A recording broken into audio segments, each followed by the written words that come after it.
بسم اللہ الرحمن الرحیم۔ شروع اللہ کے نام سے جو بڑا مہربان نہایت رحم کرنے والا ہے۔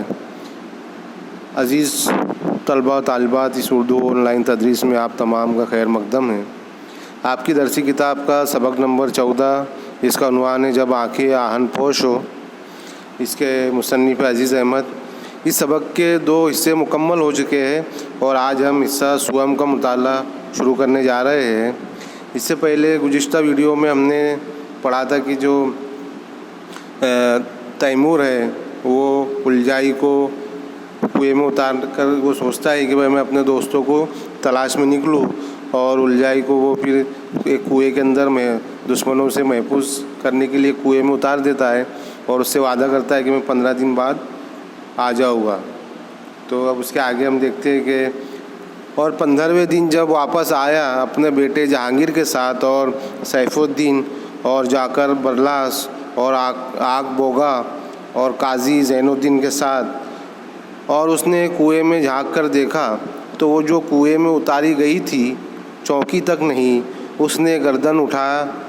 کہ یہ معلوم کرنے کی بھی زحمت نہیں کی کہ گھوڑوں کی ٹاپ دشمنوں کے رہواروں کی تھی یا تیمور کی۔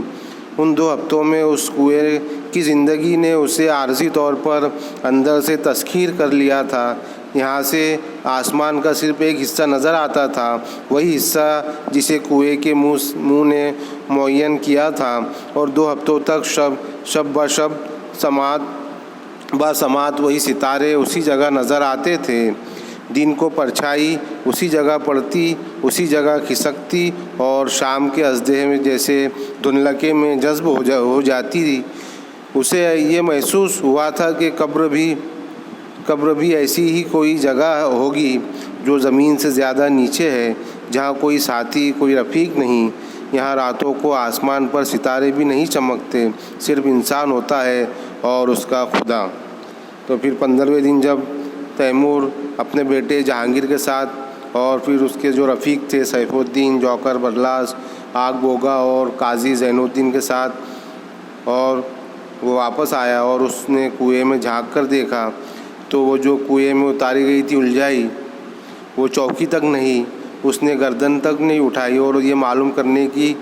تکلیف بھی نہیں کی کہ گھوڑوں کی جو ٹاپ کی آوازیں ہیں وہ دشمنوں کے ہے یا تیمور کی۔ ان 2 ہفتوں میں اس کنویں کی زندگی نے اسے عارضی طور پر یعنی کچھ وقت کے لیے اب اندر سے تسخیر کر لیا تھا۔ تسخیر کہتے تابع کر لینا۔ تو کچھ وقت کے لیے وہ کنویں کی زندگی نے اسے اپنے تابع میں کر لیا تھا۔ یہاں سے آسمان کا صرف ایک حصہ نظر آتا تھا کنویں میں سے، اور وہی حصہ جسے کنویں کے منہ پہ معین تھا، یعنی جتنا حصہ وہاں اوپر دکھائی دیتا تھا وہی حصہ اس کو نظر آتا تھا۔ اور 2 ہفتوں تک شب بشب یعنی راتوں کے رات وہ سماعت یعنی جب سماعت کے معنی دیکھنا، جب وہ دیکھتی تھی تو وہی ستارے اسی جگہ نظر آتے تھے، اور دین کو پرچھائی اسی جگہ پڑتی اور اسی جگہ کھسکتی اور شام کے ازدے میں جیسے دھندلکے میں جذب ہو جاتی۔ اسے یہ محسوس ہوا تھا کہ قبر بھی ایسی ہی کوئی جگہ ہوگی جو زمین سے بہت زیادہ نیچے ہے، اور جہاں کوئی ساتھی، کوئی رفیق، کوئی دوست نہیں ہے، اور یہاں راتوں کو آسمان پہ تارے بھی نہیں چمکتے، صرف انسان ہوتا ہے اور اس کا خدا۔ اور وہ کیفیت جو سالہ سال کی ریاضت سے پیدا ہوتی ہے، ساتھ بسات الجائی ترکان آگا کے دل میں پیدا ہوتی گئی، یہ کہ یہ سب ہیج ہے، یہ زمین، یہ آسمان، یہ زندگی، دشت با دشت، کریا با کریا، کو بکو، یہ کہ وہ خود ہے جب تک زندہ ہے اور اس کے سوا صرف خدا ہے جو ہر جگہ ہے۔ باقی جو کچھ ہے گول بیابانی ہے، ریگستان کے غیر مرئی جن اور افریت میں، خواہ وہ سپاہی ہو، دوست ہو یا دشمن ہو، خون کے پیاسے ہو یا چاہنے والے ہو، سب کے سب لاحول کے مستحق ہے۔ ان تمام صحرائی آسیبوں، ان گول بیابانی کے خوف کو اس نے سب سے بڑے خوف کے سپرد کر دیا۔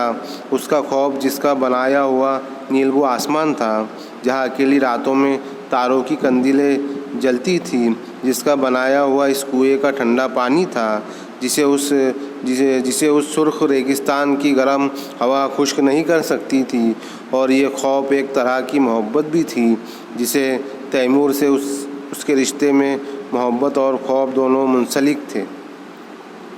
تو مصنف لکھ رہے کہ اور وہ کیفیت جو سالہ سال کی ریاضت اور محنت کے بعد اور ساتھ با ساتھ الجائی ترکان آگا کے دل میں پیدا ہوتی گئی، یعنی کوئی عبادت میں محنت کرتا ہے، ریاضت کرتا ہے، تو وہی ریاضت وہی محنت کے بعد جو قرب اللہ سے قریبی کا جو رشتہ حاصل ہوتا ہے، وہی رشتہ آگا الجائی ترکان کے بیچ اور اللہ کے بیچ قائم ہو گیا تھا، اور وہ ہر لمحہ ہر گھڑی اللہ کی عبادت میں مشغول رہتی تھی۔ اور پھر اس نے کہا کہ یہ سب ہیچ ہے، یعنی کہ یہ سب کم ہے، بہت کم ہے، یہ زمین، یہ آسمان، یہ زندگی، یہ دست با دست، یعنی دشت کے معنی ہوتے جنگل، یہ جنگلوں کے جنگل اور کریا با کریا، یعنی گاؤں کے گاؤں، یہ کہ وہ خود ہے جب تک زندہ ہے، جب تک یہ چیزیں ہے، اور اس کے بعد یہ سب فنا ہو جانے والی ہے، اس کے صرف وہی چیز باقی رہیں گی، کون سی؟ خدا کی ذات ہی باقی رہنے والی ہے، باقی ہر جگہ، کیونکہ اللہ کی ذات ہی ہر جگہ باقی ہے، باقی یہ جتنی بھی چیزیں دکھ رہی ہے یہ کچھ باقی نہیں رہنے والا، یہ گول بیابانی، یہ جنگل، یہ ریگستان، یہ غیر مرئی جین اور عفریت کہتے ہیں شیطان کو، تو جین اور شیطان، خواہ وہ سپاہی ہو، دوست ہو یا دشمن ہو، خون کے پیاسے ہو یا چاہنے والے ہو، سب کے سب لاہور کے مستحق ہے، یہ سب فنا ہونے والے ہیں۔ اور ان تمام صحرائی آسیبوں، ان گول بیابانی کے خوف کو اس نے سب سے بڑے خوف کے سپرد کر دیا تھا، یعنی یہ ریگستان کا خوف اور یہ جنگلوں کے خوف اور بڑے بڑے سبھی خوف کو اس نے ایک بڑے خوف کے سپرد کر دیا تھا، یعنی اس نے یہ سب اس کی خوف کو اللہ کے سپرد کر دیا تھا، اس کے سپرد کر دیا تھا کہ جس کا خوف بنایا ہوا نیلگو آسمان تھا، جہاں اکیلی راتوں میں تاروں کی قندیلیں جلتی تھی، اور جس نے کنویں کا ٹھنڈا پانی بنایا تھا، جسے اس سرخ ریگستان جو پانی کو گرم نہیں کر سکتا تھا، سکھا نہیں کر سکتا، اور یہ خوف ایک طرح کی محبت بھی تھی، جیسے تیمور سے اس کے رشتے میں محبت اور خوف دونوں مل چکے ہو۔ اس کنویں میں جب دوسرا دن گزرا اور دوسری رات ہوئی، تو رات کو اس کوہ کے دامن میں جو رحمت بھی تھا، جو سہارا بھی تھا، الجائی نے پناہ لی۔ اس نے جب وضو کیا تب بھی اسے شک تھا کہ یہ محض رسمی عبادت ہے یا کچھ اور بھی ہے، لیکن جب اس نے عشاء کی نیت باندھی تو اس اندھیری اکیلی رات میں، اس سنسان صحرا، اس سنسان آسمان میں اس کے اور کسی اور کے درمیان ایک ایسا رشتہ بن گیا جو ہر طرح کی رسمی عبادت سے بالا تھا۔ اسے یاد نہیں رہا کہ اس نے کتنی رکعتیں پڑھی، کتنی دیر تک قرآن کی آیتیں پڑھتی رہی، اور کون کون سی آیتیں پڑھتی رہی، وظیفہ میں کیا کیا پڑھا اور کیوں پڑھا، اور اس حالت میں وہ کب سو گئی۔ تو کنویں میں جب دوسرا دن گزرا اور جب دوسری رات ہوئی، تو رات کے اس پہاڑ کے اس پتھر کے دامن میں جو کنویں کے اندر تھا، وہ اس کے لیے رحمت بھی تھا، وہ اس کے لیے ایک سہارا بھی تھا دشمنوں سے بچانے کا، اور جہاں اس نے پناہ لی تھی، اور اس نے جب وضو کیا تب بھی اسے شک تھا کہ یہ ایک محض رسمی رسم عبادت کی ایک رسم نبھا رہی ہے یا اور کچھ کر رہی ہے، لیکن جب اس نے عشاء کی نیت باندھی تو اس اندھیری اکیلی رات میں اور اس سنسان صحرا ریگستان میں اور وہ سنسان آسمان میں اس کے اور کسی اور کے درمیان ایک ایسا رشتہ بن گیا، یعنی اس کے اور اللہ کے درمیان ایک ایسا رشتہ بن گیا جو ہر طرح کی رسمی عبادت سے بالا تھا، اوپر تھا، اونچا تھا۔ اسے یاد نہیں رہا کہ اس نے کتنی رکعتیں پڑھی، کتنی دیر تک قرآن کی آیتیں پڑھتی رہی، اور کون کون سی آیتیں پڑھتی رہی، اسے کچھ یاد نہیں تھا، اور وظیفے میں اس نے کیا کیا پڑھا، کیونکہ وہ اللہ سے اس کا رشتہ ایسا جڑ گیا تھا کہ اسے کوئی سوائے اللہ کے کوئی اسے دکھائی نہیں دیتا تھا، اور وہ کب سو گئی اسے پتہ نہیں چلا۔ تیسرے دن جب وہ سو کر اٹھی تو آفتاب اس کنویں پر اس طرح طلوع ہوا جیسے گھر کے صحن میں جیسے کھانا باغ کی رویش پر طلوع ہوتا ہے۔ اب اس دشت، اس بادیہ، اس گرمی، اس تنہائی، اس زمین، اس آسمان سے اس کی صلح ہو چکی تھی، کوئی اور اس کے ساتھ وہ جو ہر جاندار سے زیادہ جاندار تھا، اس نے سڑے ہوئے اونٹ کے گوشت کو دور پھینک دیا اور کنویں کے ٹھنڈے پانی میں بھگو کے سوکھی روٹی کا ٹکڑا کھایا اور پھر کنویں کی دیوار کی چھاؤں میں اس بے وقت کی نماز کی نیت باندھی اور ساری دنیا سے غافل ہو گئی۔ اور اس طرح دن گزرتے گئے،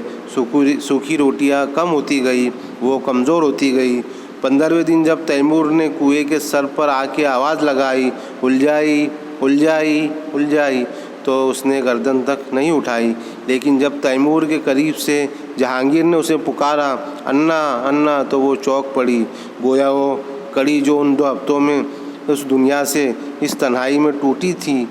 پھر جڑ گئی، وہ ماں بن گئی۔ ایک خالقانہ جذبہ تھا جو بیدار ہوا اور اس نے سر اٹھا کے اوپر دیکھنا چاہا کہ کنویں کی دیواریں اور محدود آسمان کے حدود ارب دست و غریبہ ہو کے گھوم گیا اور وہ بے ہوش ہو گئی۔ تو تیسرے دن جب وہ سو کر اٹھی تو جو آفتاب یعنی سورج کنویں کے اوپر اس طرح طلوع ہوا جیسے گھر کے صحن میں، جیسے گھر کے آنگن میں اور کھانے باغ یعنی گھر کے باغ میں جو جس انداز سے سورج طلوع ہوتا ہے اس طرح طلوع ہوا۔ اور اب اس دشت میں، اس جنگل میں اور اس بادیہ میں، اس بیابان جنگل میں اور اس گرمی، اس تنہائی اور اس زمین و آسمان کے ساتھ اس کی صلح ہو چکی تھی، وہ ان کی دوست ہو چکی تھی اور کوئی اور اس کے ساتھ تھا، وہ جو ہر جاندار سے زیادہ جاندار یعنی اللہ سے اس کا رشتہ جڑ چکا تھا۔ اس نے سڑے ہوئے اونٹ کے گوشت کو دور پھینک دیا اور کنویں کے ٹھنڈے پانی میں وہ روٹیاں بھگو کر، سوکھی روٹی بھگو کر، روٹی کا ٹکڑا بھگو کر کھانے لگی اور پھر کنویں کی دیوار کی چھاؤں میں اس بے وقت نماز کی نیت باندھی اور ساری دنیا سے غافل ہو گئی۔ اور اسی طرح دن گزرتے گئے، سوکھی روٹیاں کم ہوتی گئی اور وہ پھر کمزور ہوتی گئی۔ اور جب 15ویں دن تیمور نے کنویں کے سرے پر آ کے آواز لگائی، 3 بار آواز لگائی کہ الجھائی الجھائی، تو اس کی گردن تک نہیں اٹھائی، اس نے گردن تک نہیں اٹھائی۔ لیکن جب تیمور کے قریب سے جہانگیر جو ان کا بیٹا تھا، جہانگیر اس نے پکارا اور 2 بار اس نے آواز لگائی، انا انا، تو وہ ایک دم سے چونک پڑی، گویا وہ کڑی جو ان 2 ہفتوں میں اس دنیا سے اور اس تنہائی سے ٹوٹی تھی، دنیا سے ٹوٹ گئی تھی، اس کی جو کڑی وہ پھر سے جڑ گئی اور وہ ماں بن گئی اور ایک خالقانہ جذبہ اس کے اندر بیدار ہو گیا اور اس نے سر اٹھا کے اوپر دیکھنا چاہا کہ کنویں کی دیواریں اور محدود آسمان کی حدود ارب دست اور جنگل کا جو گریباں تھا وہ اس کی آنکھوں میں سے پورا گھوم گیا اور وہ بے ہوش ہو گئی۔ تو عزیز طالبات، یہ حصہ سوم پارٹ 3 مکمل ہوتا ہے۔ انشاءاللہ اگلی ویڈیو میں حصہ 4 کے ساتھ حاضر ہوں گے۔ اللہ حافظ۔